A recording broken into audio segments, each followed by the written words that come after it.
말씀은요, 누가복음 24장 1절에서 12절, 그리고 44절에서 53절의 말씀입니다. 말씀 함께 봉독하겠습니다. 안식 후 첫날 새벽에 이 여자들이 그 준비한 향품을 가지고 무덤에 가서 돌이 무덤에서 굴려 옮겨진 것을 보고 들어가니 주 예수의 시체가 보이지 아니하더라. 이로 인하여 근심할 때에 문득 찬란한 옷을 입은 두 사람이 곁에 섰는지라. 여자들이 두려워 얼굴을 땅에 대니 두 사람이 이르되 어찌하여 살아있는 자를 죽은 자 가운데서 찾느냐. 여기 계시지 않고 살아나셨느니라. 갈릴리에 계실 때에 너희에게 어떻게 말씀하셨는지를 기억하라. 이르시기를 인자가 죄인의 손에 넘겨져 십자가에 못 박히고 제3일에 다시 살아나야 하리라 하셨느니라 한데, 그들이 예수의 말씀을 기억하고 무덤에서 돌아가 이 모든 것을 11 사도와 다른 모든 이에게 알리니, 이 여자들은 막달라 마리아와 요한나와 야고보의 모친 마리아와 또 그들과 함께한 다른 여자들도 이것을 사도들에게 알리니라. 사도들은 그들의 말이 허탄한 듯이 들려 믿지 아니하나 베드로는 일어나 무덤에 달려가서 구부려 들여다보니 세마포만 보이는지라. 그 된 일을 놀랍게 여기며 집으로 돌아가니라. 또 이르시되 내가 너희와 함께 있을 때에 너희에게 말한 바 곧 모세의 율법과 선지자의 글과 시편에 나를 가리켜 기록된 모든 것이 이루어져야 하리라 한 말이 이것이라 하시고, 이에 그들의 마음을 열어 성경을 깨닫게 하시고, 또 이르시되 이같이 그리스도가 고난을 받고 제3일에 죽은 자 가운데서 살아날 것과 또 그의 이름으로 죄 사함을 받게 하는 회개가 예루살렘에서 시작하여 모든 족속에게 전파될 것이 기록되었으니 너희는 이 모든 일의 증인이라. 볼지어다 내가 내 아버지께서 약속하신 것을 너희에게 보내리니 너희는 위로부터 능력으로 입혀질 때까지 이 성에 머물라 하시니라. 예수께서 그들을 데리고 베다니 앞까지 나가사 손을 들어 그들에게 축복하시더니 축복하실 때에 그들을 떠나 하늘로 올려지시니 그들이 그에게 경배하고 큰 기쁨으로 예루살렘에 돌아가 늘 성전에서 하나님을 찬송하니라. 아멘.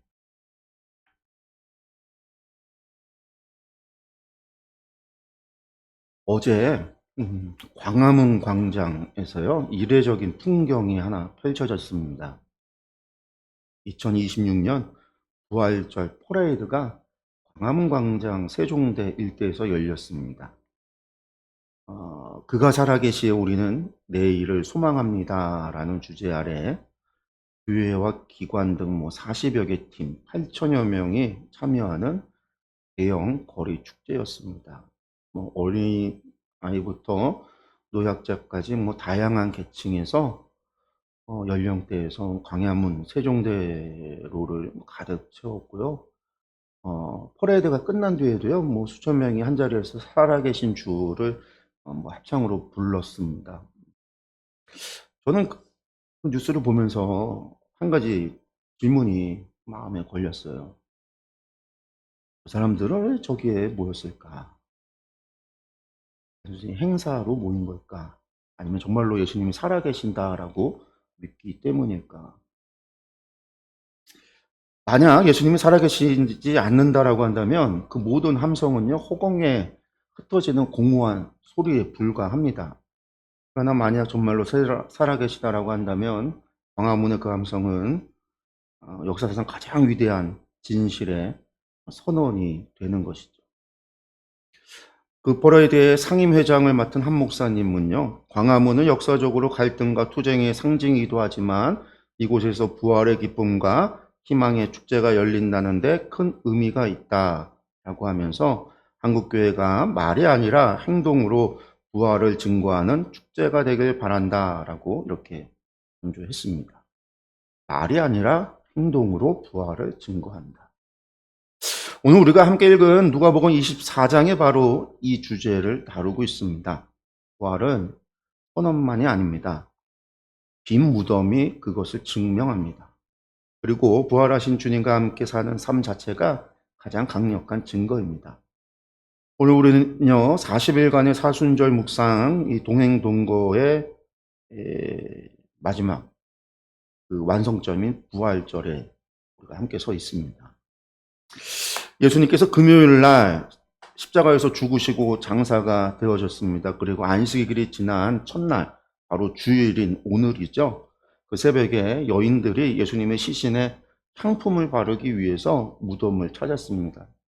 그 여인들이 무덤 입구에 도착했을 때 그들의 눈에 보여진 것은요, 무덤을 막아놨던 그 돌이, 그 거대한 돌이 굴려져서 입구가 열려 있었던 겁니다. 1세기 유대인들의 무덤은요, 대개 산이나 언덕의 바위를 파서 만들었고요. 그 입구에 큰 돌을 굴려서 막아뒀어요. 그 돌은 단순한 물리적 장벽이 아닙니다. 그것은 산자와 죽은 자를 사이를 가로막는 경계였고요. 영원한 이별의 공인이기도 했습니다. 그런데 돌이 굴려져 있었다라는 거죠. 그리고 안으로 들어간 여인들은요, 예수님의 시신을 찾지 못했습니다. 당황하여 두려움에 사로잡혀 있을 때에 그때 빛나는 옷을 입은 두 사람이 나타나 묻습니다. 어찌하여 살아있는 자를 죽은 자 가운데서 찾느냐? 그런데 이 질문을 잠깐 생각해 보세요. 여인들이 가져온 향품은 무엇을 위한 거였죠? 시신을 위한 거였어요. 시신을. 예수님의 장례도 제대로 못 치렀기 때문에 그 죽음 앞에 침묵할 수밖에 없었고 숨을 수밖에 없었던 그들이 안식일이 지나고 하루가 지나고 안식 후 첫날에 돼서야 새벽에 몰래 와서 장례도 못 치렀으니까 그때서야 예수님 시신에 향품 바르겠다고 온 거예요. 그들의 머릿속에는요, 예수님은 이미 죽은 자였다라는 거죠. 그들의 사랑은요, 진실했지만 그들의 기대는 무덤에 갇혀 있었습니다. 천사의 질문은요, 단순한 물음이 아닙니다. 그것은 한마디로 세계관의 충돌입니다. 죽은 자의 세계와 살아있는 자의 세계, 이 둘이 지금 빈 무덤 앞에서 충돌하고 있는 거예요. 여러분들, 무덤은 어디에나 있습니다. 우리 삶에도 무덤이 있습니다. 더 이상 회복될 수 없다라고 선고된 관계, 이제 다시는 일어날 수 없다라고 체념한 우리의 꿈, 이건 끝났어라고 닫아버린 문들. 근데 여러분, 혹시 지금 어떤 것이 완전히 끝난 것처럼 느껴지는 것이 있나요? 지금 여러분은 어떤 무덤 앞에 향품을 들고 서 계신가요? 바로 여기에서 우리는 원리를 발견하게 됩니다. 하나님은 우리가 이미 끝났다라고 체념한 바로 그 자리에서 새로운 일을 시작한다라는 거죠. 빈 무덤은 하나님의 응답이 우리의 체념보다 항상 크다라고 선언합니다. 그러나 더 깊은 진리가 있습니다. 예수님이 부활하셔야 했던 이유가 바로 거기에 있습니다. 만약 그분이 무덤에 계속 머물러 계셨다라고 한다면 어떻게 되셨을까요? 우리는 그분을 기억하고 추모할 수는 있었을 겁니다. 아름다운 가르침을 우리에게 주셨던 분으로 우리는 추억하고 기억할 거예요. 그분의 가르침을요, 전수받을 수는 있었을 거예요. 그러나 그분과 함께 살 수는 없습니다. 무덤은 동거를 허용하지 않아요. 무덤은 추억의 공간이지 동행의 공간이 될 수가 없습니다. 주님은 우리의 추억 속 스승으로 머물기를 거부하셨어요. 그분은 죽음의 권세를 깨뜨리고 살아있는 동거인으로, 동행인으로 우리 곁에 돌아오셨습니다. 이것이 부활입니다. 죽음이 동행을 끊을 수 없다라는 선언, 이별이 우리의 마지막 단어가 아니라는 하나님의 응답이 바로 빈 무덤입니다. 하나님은 그 빈 무덤으로 여인들에게 말씀하신 거예요. 죽음이 결코 이별이 될 수 없다. 이제 이 4장의 후반부, 우리 본문 두 번째 44절부터 후반부의 말씀을 보면은요, 엠마오로 가는 이 두 제자의 이야기 후반부에 나옵니다. 우리가 봤던 말씀은 그 뒤에 나오는 거죠. 이 중간에 생략된 이야기가 바로 엠마오로 가는 이야기가 나와요. 우리 본문은 부활하신 이후에 이 제자들을 만난 이야기가 나오는 거고요. 그 제자들을 만나기 사이에 이 엠마오로 가는 제자들의 이야기가 나오는 건데, 이때 예수님께서 그 제자들에게 가장 먼저 하신 일이 무엇이냐면요. 그 제자들에게 하신 일이 뭐냐면, 신기한 능력을 보여준 것이 아니에요. 가장 먼저 하신 일이. 말씀을 열어 보여주신 거예요. 말씀을 열어 알려주신 거예요. 우리가 말씀을 한번 다시 보면은요, 44절과 45절의 말씀을 보면은요, 또 이르시되 내가 너희와 함께 있을 때 너희에게 말한 바 곧 모세의 율법과 선지자의 글과 시편의 나를 가리켜 기록된 모든 것이 이루어져야 하리라 한 말이 이것이라 하시고, 이에 그들의 마음을 열어 성경을 깨닫게 하시고 했다라는 거죠. 여기서 주목할 단어가 바로 헬라어로 열어서라는 거예요. 열어서. 헬라어로 디아노이고라는 말인데요. 이 단어는 단순히 이해의 문을 여는 게 아니라 완전히 철저하게 열어젖혔다라는 의미입니다. 마치 오랫동안 잠겨 있었던 방의 문을 활짝 열었다라는, 그래서 빛이 쏟아져 들어오게 했다라는 그런 의미예요. 숨겨졌던 것을 활짝 열어서 완전히 공개해버렸다라는 뜻이기도 해요. 제자들은요, 3년 동안 예수님과 함께 다녔습니다. 말씀을 들었어요. 보고 듣고 배웠어요. 기적을 목격했습니다. 그러나 그들의 마음은요, 완전히 닫혀 있었어요. 왜죠? 그들은 예수님이 이 이스라엘을 로마로부터 정치적으로 해방시켜줄 메시아로, 자신들의 왕으로, 그런 메시아로 기대했기 때문에 자신들의 욕심과 욕망의 렌즈, 안경을 끼고 예수님을 바라봤기 때문에 예수님의 십자가를 이해하지 못하고 예수님의 가르침을 왜곡해서 들었단 말이에요. 그래서 예수님의 가르침의 십자가는요, 그 기대의 파산이었고 빈 무덤은 혼란이었어요.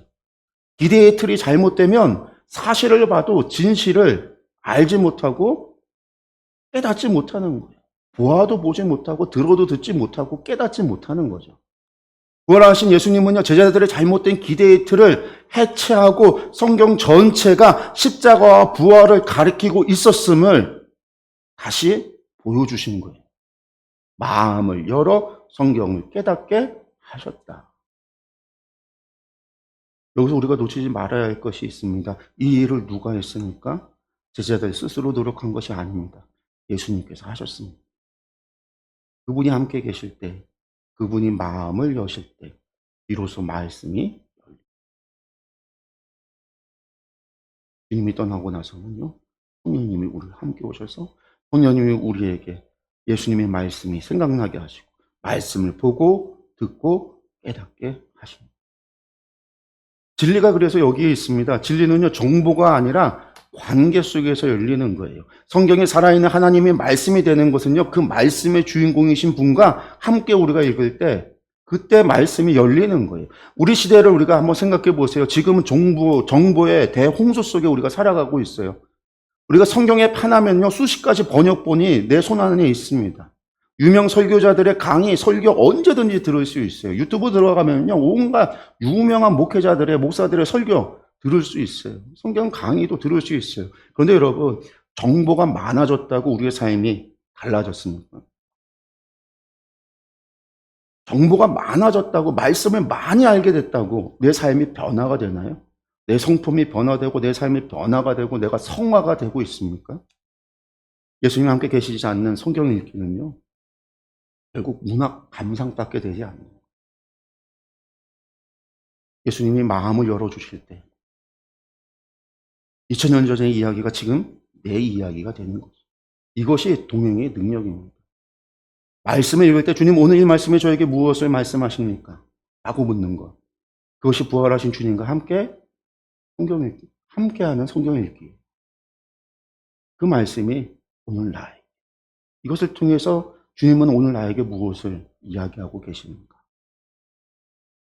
이제 이야기는요, 절정에 달하죠. 50절 말씀을 보면은요, 우리 50절 말씀을 보면은요, 예수께서 그들을 데리고 베다니 앞까지 나가사 손을 들어 그들에게 축복하시더니, 예수님은요, 제자들을 베다니 앞까지 데리고 나가서 손을 들어서 그들을 축복하시다가 하늘로 올려주셨어요. 승천하신 거예요. 이 장면을 읽을 때마다 저는요, 제자들의 마음이 어땠을까 상상을 해봐요. 3년을 함께 했고요. 죽으셨다가 다시 살아나신 분이 또 떠나시는 거예요. 이별이잖아요. 당연히 슬퍼해야 정상인 장면이에요. 왜 또 떠나시지? 무서웠잖아요. 예수님 돌아가시고 무서워서 숨었고, 로마 군인들 때문에 두려움에 떨었던 그들이 부활하신 예수님이 이번에는 막 그랬을 텐데, 그 예수님이 떠나신다고 하니 걱정도 되고 막 그랬을 텐데. 그런데 52절을 보면은요, 놀라운 장면이 나와요. 52절. 그들이 그에게 경배하고 큰 기쁨으로 예루살렘으로 돌아가. 큰 기쁨이라는 거예요. 이별이 기쁨이 됐다라는 거예요. 제자들이 이해한 것이 있었기 때문이라는 거죠. 승천은 예수님이 우리를 떠나신 것이 아니라 우리 모두에게로 오시기 위한 준비였다라는 것을 이들은 아는 거예요, 이제는. 이것이 이별이 아니라 주님께서 다시 오실 것을 아는 거예요. 예수님께서 여러 번에 걸쳐서 말씀하시는 내가 너희를 떠나는 것이 너희에게 좋나니, 요한복음에서는요 그렇게 얘기하잖아요. 내가 너희에게 떠나면 보혜사를 내가 너희에게 보내주겠다. 내가 너희를 떠나는 것이 좋나니 보혜사가 너희에게 오면은 내가 너희에게 분부한 모든 것을 생각나게 할 것이요. 나는 너희를 가서 함께 구할 초소를 준비하러 가노라. 예수님이 계속 말씀하셨단 말이에요. 뿐만 아니라 생각해 보세요. 예수님이 육체를 입고 계실 때에는요, 그분은요, 한 장소에 한 번에 한 장소밖에는 계실 수 없어요. 갈릴리에 계시면요, 예루살렘에 있는 사람과는 함께하지 못해요. 베드로와 이야기하고 계시면은요, 마태는 기다려야만 돼요. 이게 육체의 한계예요. 그러나 예수님께서 성령님으로 오실 때 그분은요, 모든 시대, 모든 장소, 모든 사람과 동시에 함께 하실 수 있다라는 거죠. 충주에 계신 성도님과도, 서울에 계신 성도님과도, 아프리카에 있는 성도님과도, 21세기의 우리와도 그게 영이신 주님이 승천하시고 성령님을 우리에게 보내주신 이유인 거예요. 이것이 동행동거의 완성인 거예요. 공간의 제약을 깨뜨린 동거, 시간의 경계를 넘어선 동행, 예수님의 승천은 더 작은 임재가 아니라 더 충만한 임재를 향한 전진이었다라는 거죠. 그래서 주님은 제자들에게 한 가지를 당부하셨습니다. 그게 뭐냐면 위로부터의 능력으로 입혀질 때까지 이 성에서 머물라. 왜 머물러야 합니까? 나가서 당장 전도하면 되지 않습니까? 주님이 직접 가르쳐 주셨고 3년 함께 훈련도 받았는데 더 이상 무엇이 필요합니까? 라고 되물을 수 있어요. 근데 주님의 답변은 분명해요. 내 힘으로는 안 된다라는 거예요. 스스로의 힘으로는 안 된다라는 거예요. 내 지식으로, 내 열정으로, 내 의지로 예수님의 증인이 될 수 없다라는 거죠. 성령님이 오셔야 된다라는 거예요. 함께 해야 한다라는 거예요. 성령님이 내 안에 거하셔야 한다라는 거예요. 그때 비로소 나는 내가 살아있는 것이 아니라 그리스도가 내 안에 사시는 것이 현실이 됩니다. 사순절 40일간 우리가 묵상한 동행동거의 마지막 목적지가 여기에요. 주님과 함께 걷는 것, 이 동행을 넘어서 주님이 내 안에 거하시는 것. 그것이 성령 충만입니다. 이 성에 머물러 기도하는 것, 성령님을 기다리는 것이 게으름이 아니라 가장 능동적인 순종입니다. 성도 여러분, 40일간의 묵상이 어제로 끝이 났습니다. 오늘부터 우리가 새로 시작을 하잖아요. 부활절로부터 성령 강림절까지 또 50일에 시작을 해요. 물론 제2수요일에서 시작해서 사순절의 긴 여정이 이 부활의 빛 앞에서 마무리가 1차적으로 됐어요. 그러나 오늘의 말씀을 우리에게 가르쳐 주는 것은요, 이것입니다. 사순절은 끝났지만 주님과의 동행은 이제 시작이다. 새로운 시작이다. 빈 무덤이 우리에게 말해주고 가르쳐 주는 것. 어떤 죽음도 어떤 절망도 주님과의 동행을 영원히 끊을 수 없다. 열린 말씀이 우리에게 말해주고 있다는 것. 오늘도 살아계신 주님이 우리의 마음을 열어서 그분의 이야기가 내 이야기가 되게 하시고, 성령님이 우리에게 또 약속하고 있습니다. 나의 힘이 아닌 하나님의 능력으로 입혀져서 내가 걷는 모든 자리가 그분과 동행하는 자리가 되어야 한다. 이제 우리 앞에 한 가지 질문만 남습니다. 여러분은 부활하신 주님을 어디서 찾고 계십니까? 아직도 닫힌 무덤 앞에서 향품을 들고 서 있지는 않으십니까? 이미 지나간 은혜의 추억 속에서만 주님을 찾고 계신 것은 아닙니다. 주님은 무덤에 계시지 않습니다. 과거의 추억 속에만 계시지 않습니다. 그분은 지금 이 자리에, 오늘 우리의 삶의 현장에 살아계신 동거인으로 우리 안에 함께 계십니다.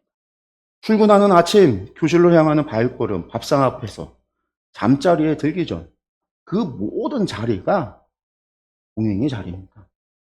사도행전 묵상집의 첫 페이지를 열던 날, 여러분들 기억하시나요? 그때 우리는 동행 동거를 소망했습니다. 오늘 그 소망이 확인되었습니다. 빈 무덤이 우리에게 증거합니다. 살아계신 주님이 지금도 우리와 함께 걸어가고 계십니다.